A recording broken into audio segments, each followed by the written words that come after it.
ভাই চুপচাপ সান্নাটা 22,000 শূন্য যেন হাজারো হাজার, 1,000 নাই, 2,000 নাই, 3,000 নাই, 5,000 নাই, 22,000 শূন্য দুশমনেরা হাতে নিজের হাতে তলোয়ার নিয়ে দাঁড়িয়েছিল।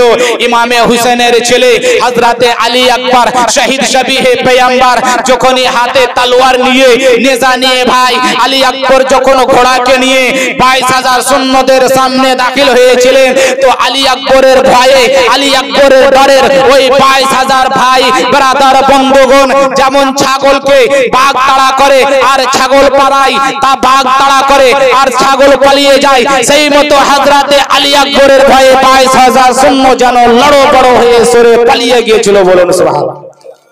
আর জোরে বলুন ইয়া হুসাইন। পালিয়ে 22,000 দুশমনেরা কিন্তু কেউ তাকাচ্ছে না। এ বাবা ভাইরা বেরাদার আমার মুসলমান ভাই, 22,000 সৈন্য দাঁড়িয়েছিল আর একদিকে হযরতে ইমামে হুসেন রাদিয়াল্লাহু তাআলা আনহু একাই দাঁড়িয়েছিলেন। ভাই আলী আকবর অনেকক্ষণ থেকে দাঁড়িয়ে থাকতে থাকতে যখন কেউ আসলো না আলী আকবরের সামনে, আমার ইমামে হুসেনের ছেলে হযরতে আলী আকবর যেন ভাই তলোয়ার চালাচ্ছে, নেজা মারছেন, বল্লম মারছেন, বর্ষণ করছেন। ভাই আমার আলী আকবর একাই যেন দুশমনদের সঙ্গে মোকাবিলা করছেন, যুদ্ধ করছেন, লড়াই করছেন। ভাই আলী আকবর যেই দিকে তলোয়ার মারে সেই দিকে সাফ হয়ে যায়, আলী আকবর বাম দিকে যায়, বাম দিক সাফ হয়ে যায়, আলী আকবর ডান দিকে যায়, ডান দিক সাফ হয়ে যায়।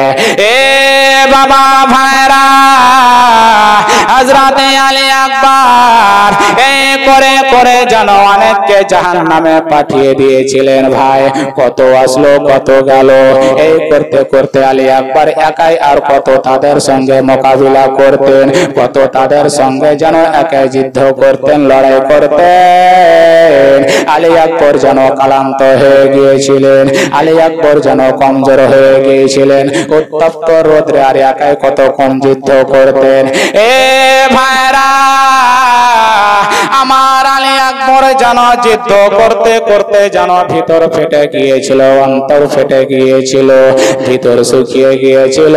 3 দিন থেকে পেটে দানা ছিল না, পানি ছিল না, মুখে কোনো আহার ছিল না, একাই কত 3 দিন না খাওয়া, 3 দিন না দিয়ে কত একাই লড়াই করতেন, কত একাই যুদ্ধ করতেন।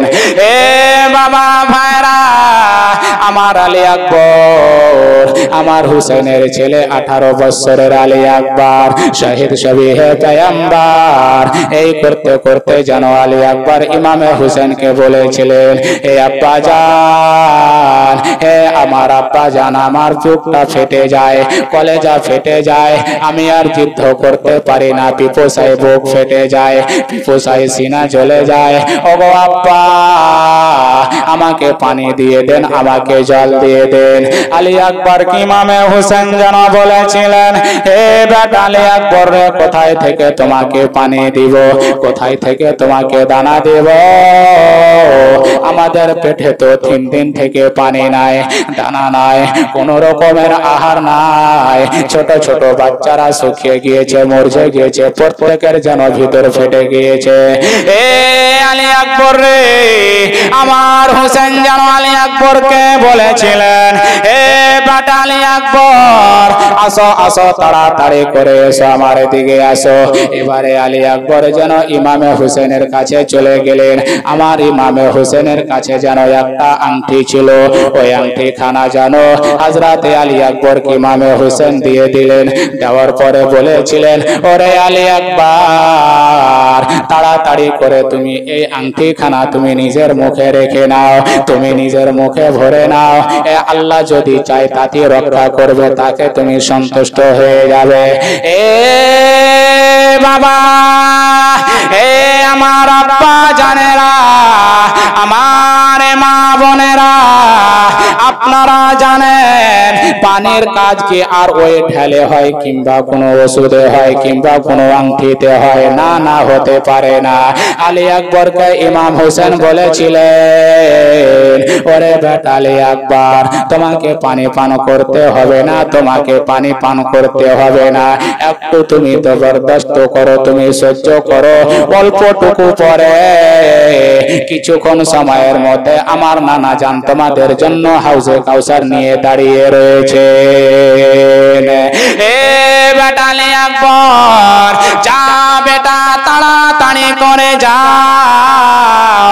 এই আংটি খানা তুমি মুখে ভরে নাও, আল্লাহ যদি চায় তোমার পিপাসা মিটে যাবে, তোমাকে পিয়াসা লাগবে না। ভাই আলী আকবর যেন এবার চলে আসলেন, আবার যেন ওই আংটি খানা মুখে রেখে দ্বিতীয়বার কারবালার ময়দানে আবার আলী আকবর যেন দাঁড়িয়ে আছেন, কেউ আসছে না। এ বেটা আলী আকবর রে,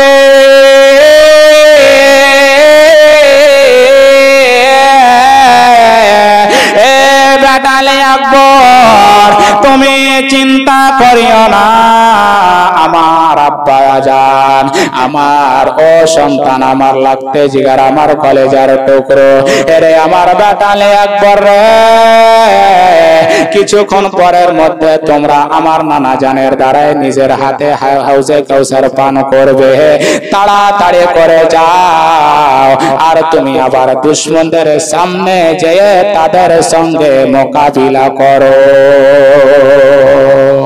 আকবর যাও।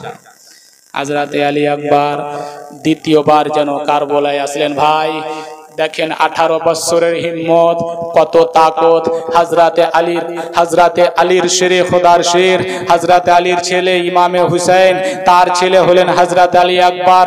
তিনি 18 বছরের ছেলে, না খেয়ে না দিয়ে 3 দিন থেকে পেটে দানা ছিল না, মুখে কোনো জল ছিল না, পানি ছিল না।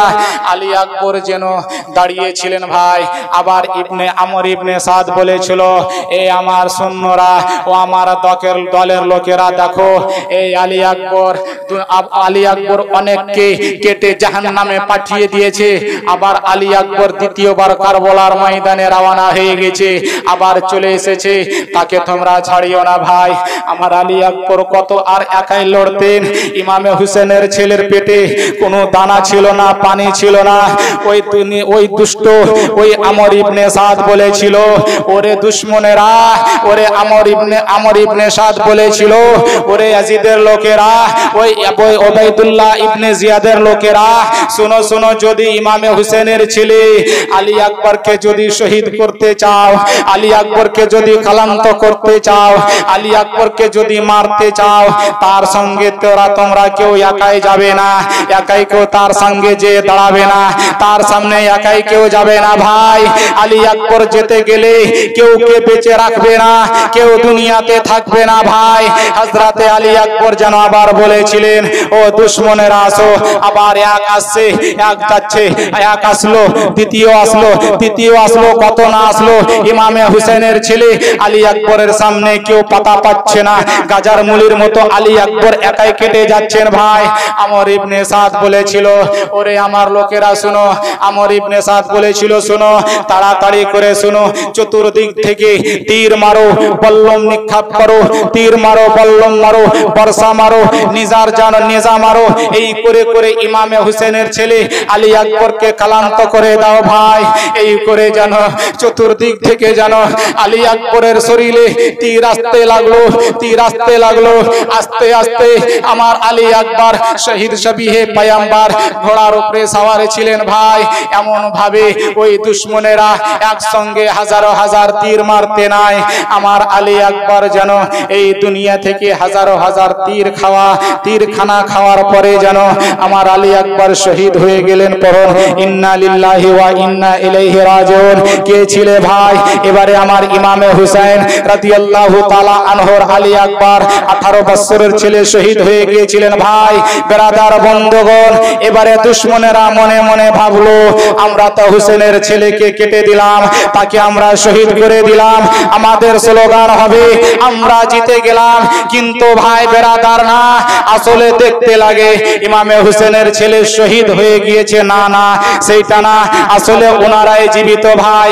এই করে বেরাদার বন্ধুগণ 18 বছরের ছেলে হযরত আলী আকবর হাজারো হাজার তীর খেয়ে, চোট খেয়ে, জখম খেয়ে আমার হুসেনের ছেলে এই দুনিয়া থেকে বিদায় নিয়ে নিলেন। পরম আল্লাহুম্মা সাল্লি আলা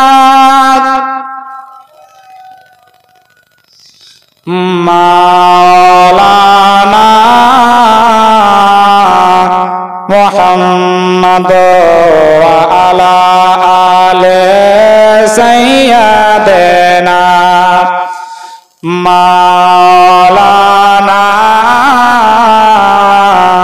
মুহাম্মদ সাল্লাল্লাহু আলাইহি ওয়াসাল্লাম। কবি কি বলছে একবার হাত উঠিয়ে বলুন সুবহানাল্লাহ।